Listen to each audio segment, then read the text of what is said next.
Om Shanti. In today's Murli,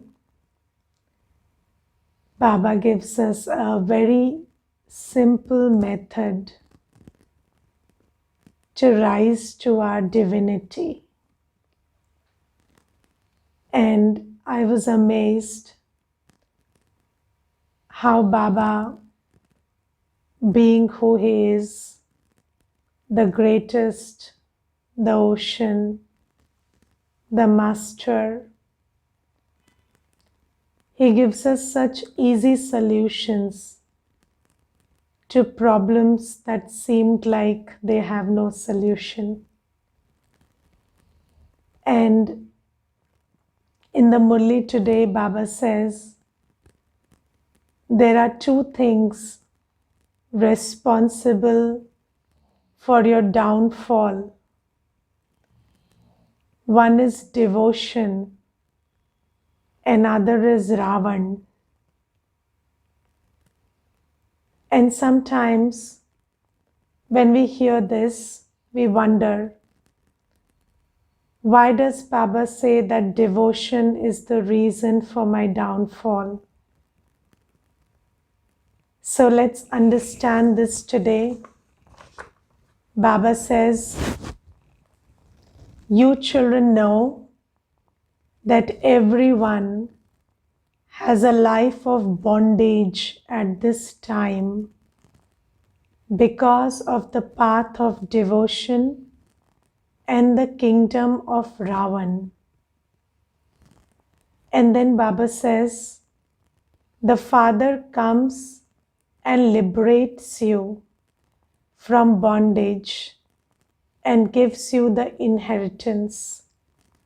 Now we will understand both these things, why Baba says that the path of devotion and the kingdom of Ravana are responsible for this state of bondage of the soul, and we will also understand how Baba liberates us from that bondage. Now, Baba says that the path of devotion is responsible for bondage. Now, what is the path of devotion? The path of devotion encourages us to stay in low consciousness.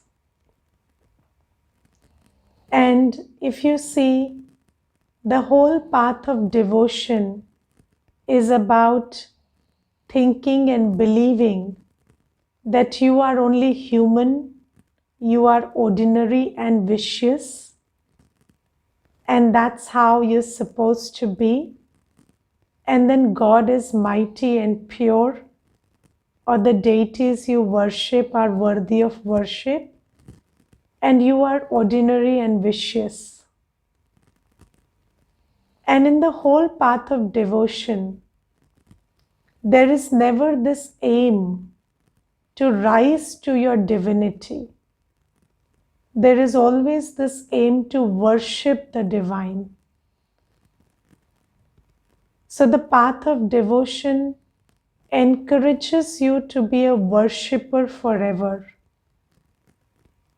And it makes you believe that the best you can be is a good worshipper.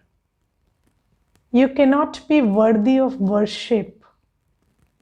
You cannot rise to your divinity and become like a deity. The best you can do is be ordinary and be a good worshipper. Do you agree with this?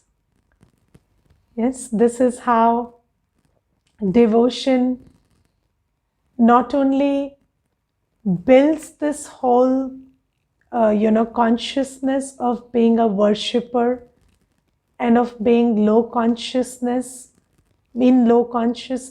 but also ensures to sustain this low consciousness. And the aim that devotion gives us is to be a good worshipper, not to be worthy of worship. And I always say this, and while I was growing up, I had this question always whenever I heard about Ravan.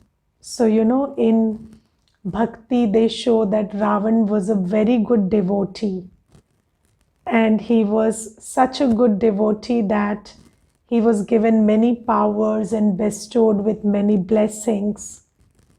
And I always had this question that somebody who received so much of the fruit of devotion, why did he continue to be Ravan? So if Ravan did so much bhakti and Ravan got so many blessings out of that bhakti, did his character not transform? This was one question I always had in bhakti. And this is what bhakti is all about. Bhakti is all about getting power, external power, the power to control others and circumstances. But bhakti is never about being empowered. Bhakti is not about rising to your virtues and your powers. And we never get the knowledge that a soul is by definition pure or virtuous, or we have the powers to tolerate or discern or decide or face. And we are never taught that you can rise to your virtues and powers in bhakti. It is always said that the best you can be is a very good devotee. And that means that you will get some blessing through which you can burn somebody to ashes, or you could torture somebody and make them miserable. I don't know what kind of blessing that is and why we are encouraged to go after these blessings. But this is what the path of devotion does. And this is why Baba says that the path of devotion makes sure that you stay in low consciousness always. You never have a high self-esteem about who you are. And you never think of yourself as a pure, powerful, blissful being. So this is why Baba says, Bhakti ensures you stay in bondage. And then Baba says the second thing that is responsible for your state of bondage is the kingdom of Ravana. So what is Ravana? Ravana is this whole play that the 5 vices are doing in the world. And Baba says that somehow we have been convinced, the soul has been convinced that your happiness, your peace, your state of contentment depends on what you have and what you do. And that is the kingdom of Ravana. The kingdom of Ravana convinces us that people, places, and things are what make you worthy. They are the reason why you can be happy. They are the reason why you feel complete or successful. And this has been drilled into us so deeply that we cannot even think before we come to Baba. If somebody tells us that you can be happy without people, places, and things, and happiness is your original religion, and that peace and happiness are not dependent on what you have or what you do, it sounds very bizarre. And I will tell you one incident. There was this young brother and he came to me and he told me, I need blessings from Baba's house. He had come for the first time to a center and he told me, I need some blessings. You people are blessed souls, you bless us. So this is how they talk. And then I said, what do you need blessings for? So he said, I have an exam and I need blessings for that. So I said, and do you want to add something to it? So he said, I have failed this exam twice and I have lost all my confidence And I feel that if I fail this exam for the third time, then I will be sure I'm a good for nothing and that I can achieve nothing in life. And most of the people in my family are already convinced that I'm good for nothing. And this is my last chance to prove them wrong. And so on and so forth, he kept telling me.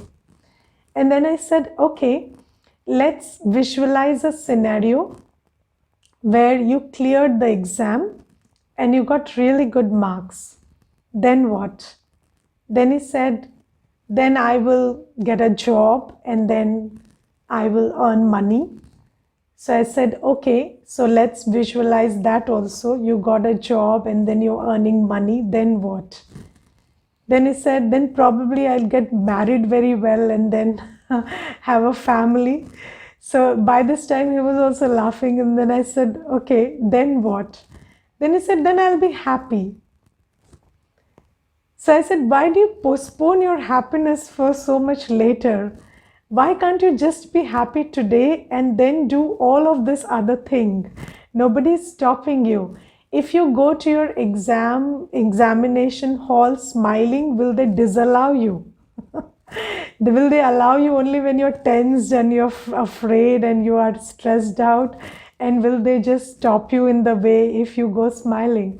He said, I don't understand how you can even say this, that I be happy today. And he just told me that upfront, that he can't even think about being happy without passing the exam or having a job. And this is how much Ravan has convinced us that you can't be happy if people, places, things, everything in the world is not your way. If you're not getting your your perennial supply of lust, anger, ego, attachment, and greed, you cannot be happy. You need a regular source of lust, or you need your ego to be boosted every day, or somebody needs to always tell you that I can't live without you, or you always need to get something new or achieve something new in order to be happy. This is what Ravan has convinced us. And this is why Baba says, you are living in bondage because of the path of devotion and the kingdom of Ravan. And then Baba says, the most beautiful thing that Baba says today is, I liberate you from this bondage. And how? Let's understand. It's so simple how Baba liberates us from this bondage. And Baba says, the Father comes and liberates you from bondage and gives you the inheritance. As soon as a child is born, his parents, friends, and relatives all understand that an heir has been born. It is just as easy to understand this and as it is to understand that. So Baba says the only thing that you need to understand is, you are a soul and I am your father. And just like when a child is born in a family, then just by being born, he inherits everything. He becomes rightful to all the inheritance of the Father. So Baba says, just this small thing, when you understand I am a soul and I am the child of God. God is my parent, my father. He is not God and I am not a devotee. He is my father and I am his child. This is one simple thing that you need to get into your head. And when you get this, then you have a right to everything that I have. And Baba says, you know I am powerful, you know I am blissful, you know I am knowledgeful, I am peaceful, loveful. Then who are you? You are the same. You are the same. And this one thing, when we understand this, that I am the child of God, and it enters my buddhi, then I become free from the clutches of devotion and free from the kingdom of Ravana.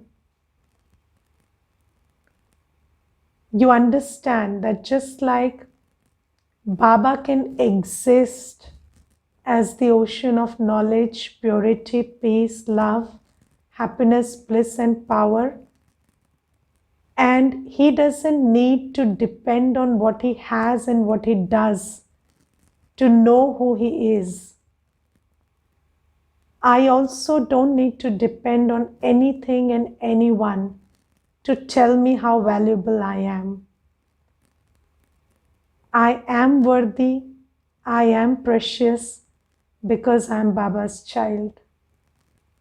And all my worth, all my happiness, everything is internal.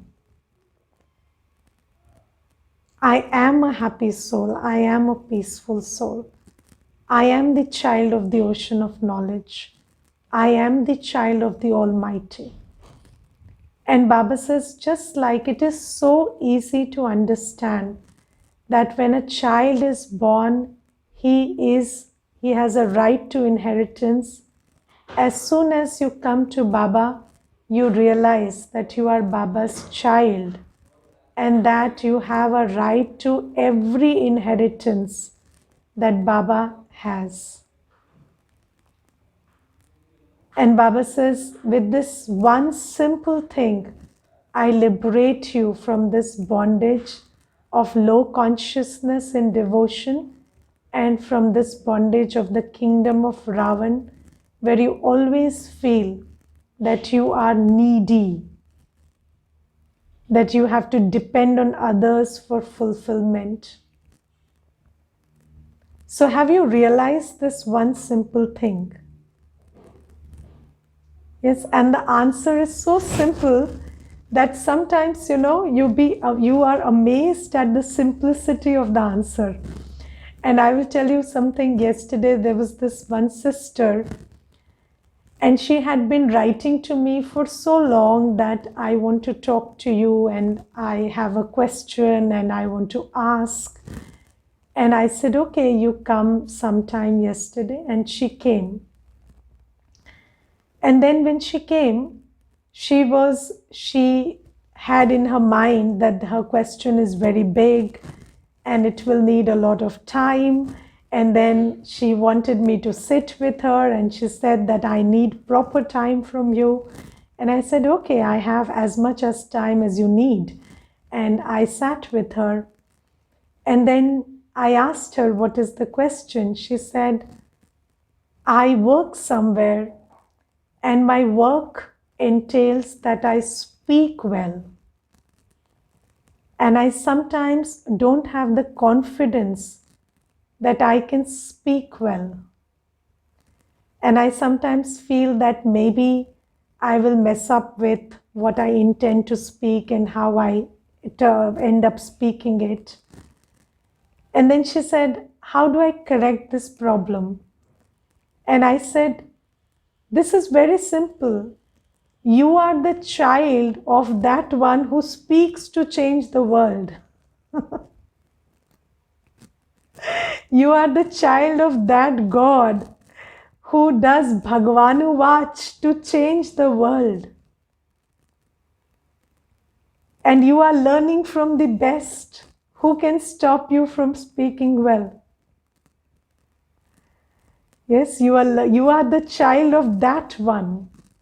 He is your parent, he is your teacher. Just remember this. Who is my Baba? Who is my teacher? And then she just smiled and she said, I get it. And I thought my problem was very big, but it looks like it's very small, and it's not a problem at all. So you understand that this consciousness of who I am can change everything. And this is why Baba says that this whole knowledge is about knowing who you are and whose child you are. And in Christianity, they always say that man is made in the image of God. Man is made in the image of God. And we hear these things, but then we don't understand that when Jesus said that God is light and I am his son, he meant that we are his children. And a child is always like the father. And when my father is the ocean, when my father is almighty, how can I be any less? So just churn this. When you sit in the morning meditation, have you seen that how you perceive yourself changes with who you sit in front of? Yes? Your vision of yourself, your perception of yourself changes by the other person's perception of you. Have you noticed that? If somebody looks at you as you are nothing, then you also start doubting yourself. And somebody values you, respects you, you also start having self-worth. Now, what is the morning meditation all about? The morning meditation is all about sitting in front of Baba and seeing yourself through his eyes. When you sit before Baba, you see yourself as Baba sees you. And he sees you like you have never seen yourself. He sees you like his child. And when you start seeing yourself like that, you start recognizing yourself. Because he sees you as you are, without all that tainting that's been done in this journey. And when you see him, you see yourself through his eyes, then you also start seeing yourself as you are. And that is the way to transformation. So when you sit with Baba, it's not about telling Baba about yourself. It's about listening to what Baba tells you about yourself. It's about seeing yourself as Baba sees you. And when you sit in front of Baba, you will know that Baba loves you unconditionally, just the way you are. He has too much hope on you, too much faith on you. And this hope, this faith, this love, when you carry in your heart, you start doing better than you did yesterday. And this is the beginning of transformation. So, Baba says that just know that I am your father and you are my child, you're just like me, and this will free you from all the bondages. And in the blessing also today, Baba talks about birthright. So, first you have to understand that you are Baba's child, and when you understand you are Baba's child, you get 3 things as a birthright. And Baba says those three things are the crown, the throne, and the tilak. You get the crown, you get the throne, and you get the tilak. So, there is a practice of mothers calling their children Raja Bacha. So, in India, all mothers call their children Raja Bacha. So, why is this practice there? Baba says that when you become my bacha, you become a Raja. And a Raja, a king, has a crown, a throne, and a tilak. And as soon as you become my bacha, you get these three things. And this is why you become Raja Bacha. And then when you become this Raja Bacha, then in Satyug you become the king. Now what is the crown, the throne and the tilak that you get in Sangam Yuga, in the confluence age? We will understand that today. So Baba says you get 2 thrones. 2 takht you get. Yes. And what are the 2 thrones? One throne is this Akal Takht. You get the throne that you sit here. This is your place to sit. You sit in the center of the forehead. And then the other throne you get is you sit in Baba's heart. Okay, these are the 2 thrones you get. And when I came into Gyan, I saw a very interesting play, and that play was orchestrated by Baba's children, and it was very well done. And in that play, they showed that there is one character, he's playing the mind, and that mind is just running from here to there to here to there, and that mind doesn't have a place to sit. And then Baba comes and he gives 2 seats to the mind. One is the seat in between the eyes, and that seat, he says, this is your seat from now on. Whenever you have nothing to do, you sit here. That I am a soul, I am peaceful, powerful, loveful. So this seat of self-awareness you can sit on. And the second seat is you can sit in my heart. And when that mind, or actually the soul, gets these 2 thrones, then the mind is peaceful, the buddhi works well, and everything is fine. Because you kept wandering in the absence of having a seat. And Baba says, I don't only give you a seat, I give you a throne, because it's a powerful seat. When you sit on these 2 seats, when you sit in self-awareness, and when you sit in the awareness that Baba loves you, these 2 awareness is a very powerful position to sit in. And Baba says, these are the 2 gifts of throne that I give you. And then Baba says, I give you a crown also. Yes? And just like he gives you 2 thrones, he gives you 2 crowns also.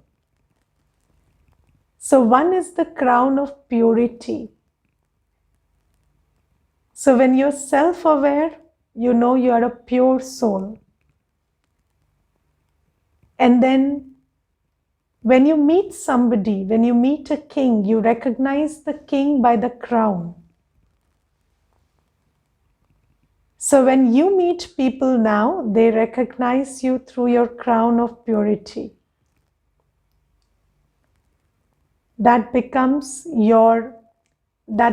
what makes you valuable, that becomes what makes you worthy. And Baba says, when you sit on the seat of self-awareness, you have the crown of purity. And when you sit in Baba's heart, you get another crown, which is the crown of responsibility. And I always tell you that it is not without reason that Baba is showering everything on you. Yes, Baba has chosen you. He's giving you everything He has so that you understand that you are responsible to share it with others. He's giving you so much of knowledge and virtues and powers, and He has given you so many resources. And Baba says, you are responsible to use all of them in seva and create a better world. And Baba says, this is the crown that you get. And you know, once there was this brother, and he must have been 51 years of age. And he was working in a very senior position in a big company. And then he came to the center, and as soon as he sat, he told me, Didi, I only have one question. And the question is, what is the purpose of my existence? Every day I get up, I go earn, I give my salary to the family. They eat, they thrive. I also eat and thrive with them. But then what is the purpose of it all? Earning, eating, digesting, is that all? And it's not like I'm not contributing. I'm contributing to the company. I'm doing my work. But I sometimes feel that this is not why I had been sent. What is it that I have been sent for? And then I told him that you have been sent to change the world. And Baba says that that is your crown.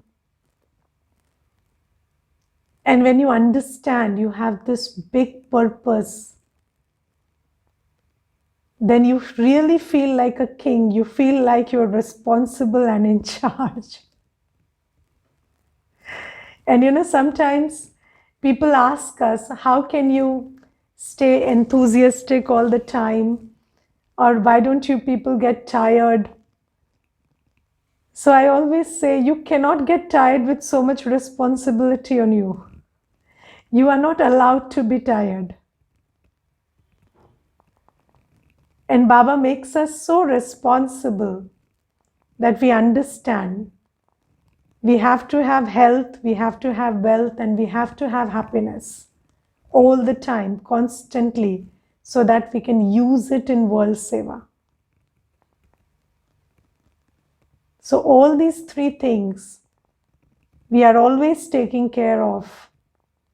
And along with that, we take care of happiness most, because to create a happy world, you have to be in happiness. And Baba says, this is the crown I give you. And when you sit in Baba's heart, you wear the crown of responsibility. Otherwise, you don't sit in Baba's heart. Okay, so the one who sits on the throne wears the crown. And when you sit on Baba's heart throne, you have to wear the crown of responsibility. It is not for nothing that Baba loves you. So this is the crown you get as a birthright. And then Baba says, I give you the tilak. And the tilak is the tilak of awareness. And Baba says, just like when you have a tilak, you always know there is a tilak on your forehead. And everybody who sees you also know that you have a tilak on your forehead. Similarly, you always have to be in Baba's remembrance and in the remembrance of all that Baba tells you. All the knowledge that makes you very, very, seated in high consciousness. That awareness you always have to maintain. And that is your tilak. And Baba says, when you are born to me, you get these three things as a birthright.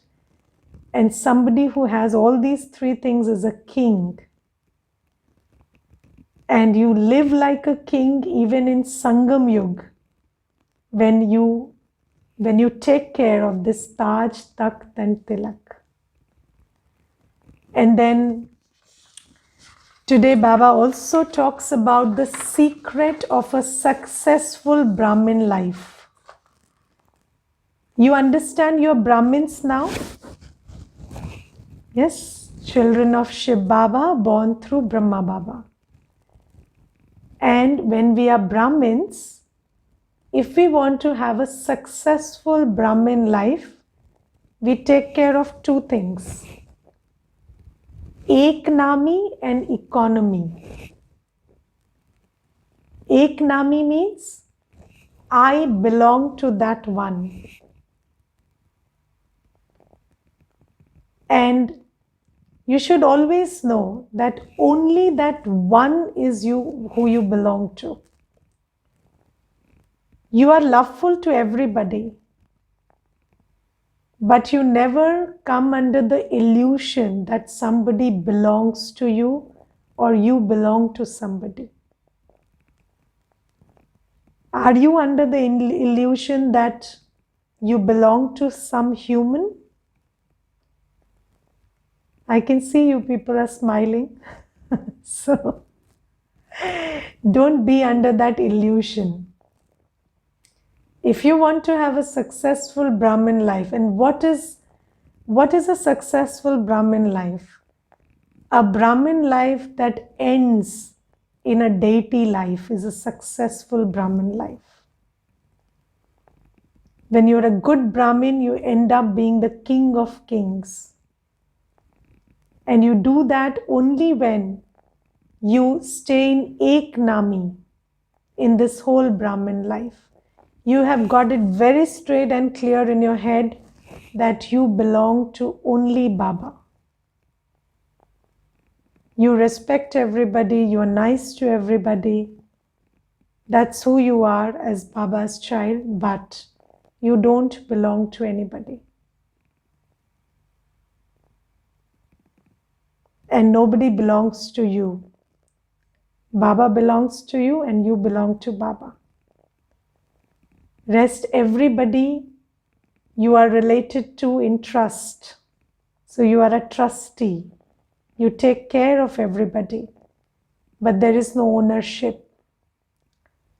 So this is the foundation of a successful Brahmin life. And then the second thing is economy. And in the last few Murlis, Baba has talked about the weight of waste. So you see, we have thought, we have time, we have energy, we have wealth. And whenever you waste anything, then it creates a weight on you, a karmic weight.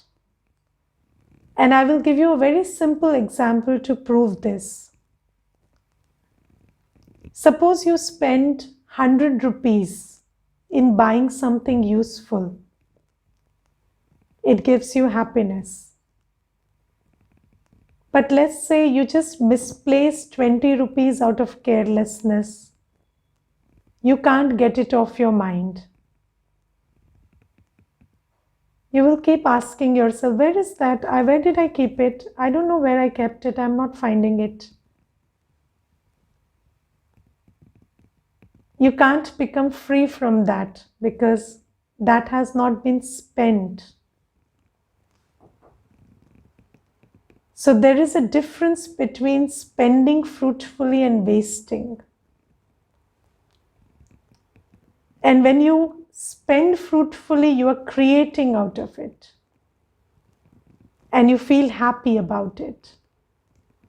But when you're using it for stuff that is as good as wasting it, then it creates a karmic burden. And Baba says, never waste your time, wealth, never waste your energy, never waste your thought. These are resources that have to be used in the creation of the golden age. So Eknami and economy, these are the two foundations of a successful Brahmin life. Okay, Om Shanti.